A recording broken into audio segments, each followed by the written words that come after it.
Hello नमस्कार, श्री स्वामी समर्थ. स्वागत आहे तुमचं माझ्या युट्यूब चॅनलवरती. आजचा दिवस तुम्हाला आनंददायक, सुख शांतीचा आणि समाधानाचा जाऊ हीच मी स्वामींच्या चरणी प्रार्थना करते आणि आजच्या या नवीन व्हिडिओला सुरुवात करते. पण त्या अगोदर तुम्ही माझ्या चॅनलवरती जर नवीन असाल तर चॅनलला पण लगेच सबस्क्राईब करा आणि कमेंटमध्ये श्री स्वामी समर्थ लिहायला. हिंदू धर्मात पितृपक्षाला खूप महत्व आहे. पितृपक्षाला श्राद्ध पक्ष असंही म्हणतात. यावर्षी भाद्रपद महिन्यातील शुक्ल पक्षाच्या पौर्णिमेला म्हणजे 7 सप्टेंबर पासून पितृपक्ष हा सुरू झालेला आहे. तर याच पितृपक्षात संकष्टी चतुर्थीला विशेष महत्व आहे. 10 सप्टेंबर बुधवार हा संकष्टी चतुर्थीचा दिवस. तर या चतुर्थीला विघ्नराज संकष्टी चतुर्थी असं म्हटलं जातं. धार्मिक मान्यतेनुसार संकष्टी चतुर्थीचं व्रत केल्याने संततीची प्राप्ती, चांगलं आरोग्य आणि आर्थिक अडचणींमधून मुक्तता मिळते. कुटुंबात सुख, शांती आणि समृद्धी येते. या दिवशी जो भक्त मनोभावे गणपती बाप्पांची पूजा करतो त्याला जीवनात यश मिळतं आणि नकारात्मक ऊर्जा दूर होते. आई या दिवशी आपल्या मुलांसाठी दीर्घायुष्य आणि संकटांपासून मुक्तता मिळवण्यासाठी व्रत करते. पूजेचा शुभ मुहूर्त सकाळी 6:04 ते 9:01 असणार आहे आणि संध्याकाळी 4:58 ते 6:32 असणार आहे. तर या दिवशी चंद्रोदय रात्री 8:06 होईल आणि त्यावेळी चंद्रदेवाला अर्घ्य अर्पण करा, गणपती बाप्पांची आरती करा, जास्वंदाचं फूल आणि दुर्वा वाहून उपवास सोडा. दिवसभरात एकदाच गणपती बाप्पांचं अथर्व शीर्षाचं पठण किंवा श्रवण करा. संकष्टी चतुर्थीच्या व्रतकथा सुद्धा तुम्ही पठण करा. तर या दिवशी प्रभावी उपाय आणि सेवा सुद्धा केल्या जातात. संकष्टी चतुर्थीला तुम्ही व्रत न केलं तरीही चालेल, पण एक सुपारीचा हा उपाय तुम्ही नक्की करा. तुम्हाला या ठिकाणी एक सुपारी अर्पण करायची आहे. ही सुपारी अर्पण केल्यामुळे तुमची दरिद्रता नष्ट होईल आणि गणपती बाप्पा तुमच्या सर्व इच्छा पूर्ण करतील. तर ही सुपारी कुठे आणि कोणत्या वेळी अर्पण करायची आहे त्याबद्दलची अधिक माहिती आजच्या व्हिडिओमध्ये मी तुमच्यासोबत शेअर करणार आहे. त्यामुळे व्हिडिओ हा स्किप न करता शेवटपर्यंत नक्की पहा, जेणेकरून तुमच्यापर्यंत योग्य ती माहिती पोहोचेल. आणि तुम्ही माझ्या चॅनलवरती जर नवीन असाल तर चॅनलला पण लगेच सबस्क्राईब करा आणि बेल आयकॉनला पण प्रेस करा, म्हणजे मी जेव्हा कधीही नवीन व्हिडिओज अपलोड करेन त्याचं नोटिफिकेशन सर्वात आधी तुम्हाला मिळेल आणि तुमचा एकही व्हिडिओ हा मिस होणार नाही. संकष्टी चतुर्थीच्या दिवशी ब्रह्ममुहूर्तावर उठून अंथरुणावरतीच गणपती बाप्पांचं स्मरण करा आणि दिवसाची सुरुवात करा. नंतर गंगाजल टाकलेलं पाणी वापरून स्नान करा आणि स्वच्छ वस्त्र घाला. शक्य असेल तर लाल किंवा पिवळ्या रंगाचे वस्त्र परिधान करा. यानंतर देवघरात दिवा प्रज्वलित करा, कारण कोणतीही सेवा किंवा उपाय अग्नीच्या साक्षीने केल्यामुळे सफलता मिळते. आणि त्यानंतर सूर्यदेवाला जल अर्पण करा. देवघरात पूजेची विधी पूर्ण करा आणि तुमच्याकडे गणपती बाप्पांचा फोटो असेल तर तो स्वच्छ पुसून घ्या. मूर्ती असेल तर त्याच्यामध्ये तुम्हाला एका तांबणामध्ये घेऊन गणपती बाप्पांना अभिषेक करायचा आहे. मग हा अभिषेक तुम्ही जलाभिषेक किंवा पंचामृताने करायचा आहे. अभिषेक करत असताना गणपती बाप्पांच्या बीजमंत्राचा जप करा. ओम गण गणपती नमः.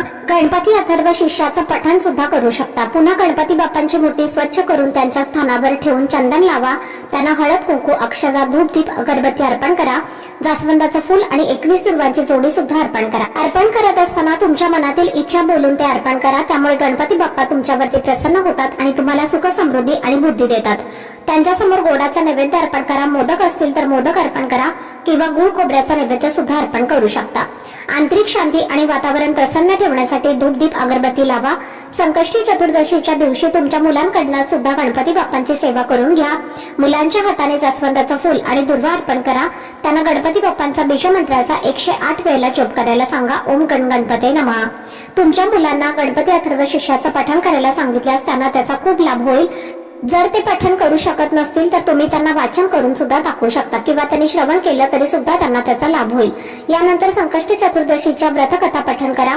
गणपती बाप्पांची आरती करा आणि प्रसाद वाटा. दिवसभर व्रत ठेवा आणि संध्याकाळी चंद्रोदयाच्या वेळी चंद्राला जल अर्पण करा. त्यानंतर व्रत सोडण्याचा विचार करा. पूजा झाल्यानंतर दिवसभरात तुम्ही काही उपाय करू शकता. हिंदू धर्मात पूजेच्या वेळी सुपारीला खूप महत्व दिलं जातं. पानासोबत सुपारी सुद्धा पूजेच्या वेळी ठेवली जाते. गणपती बाप्पांना सुपारी ही प्रिय आहे आणि त्यामुळे पूजा करताना सुपारीला एक विशेष स्थान दिलं जातं. भगवान विष्णू आणि देवी लक्ष्मीच्या पूजेत सुद्धा सुपारीचा उपयोग केला जातो.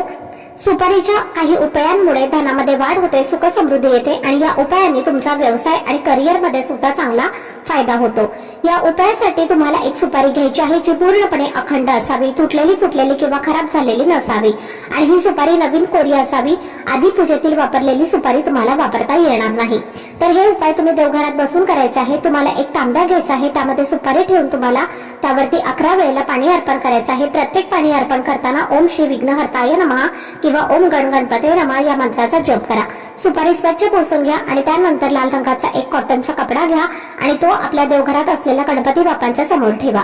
देवघरात जाऊन आसन घेऊन बसून तुम्ही ती सुपारी उजव्या हातात धरायची आहे आणि त्यानंतर प्रभावी सेवा करायची आहे.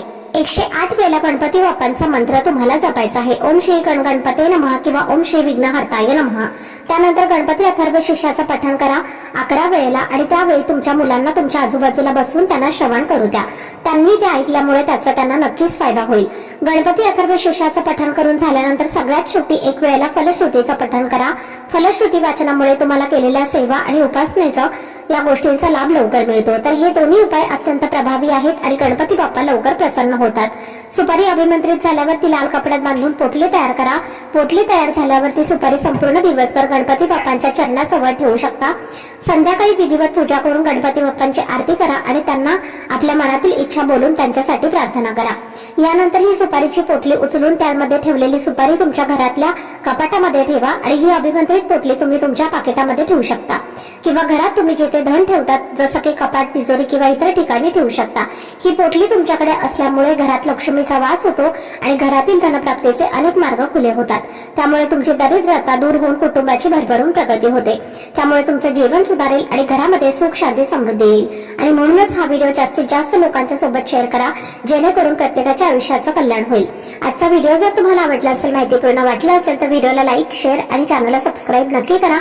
भेटूयात पुढच्या व्हिडिओमध्ये. तोपर्यंत सर्वांना श्री स्वामी समर्थ.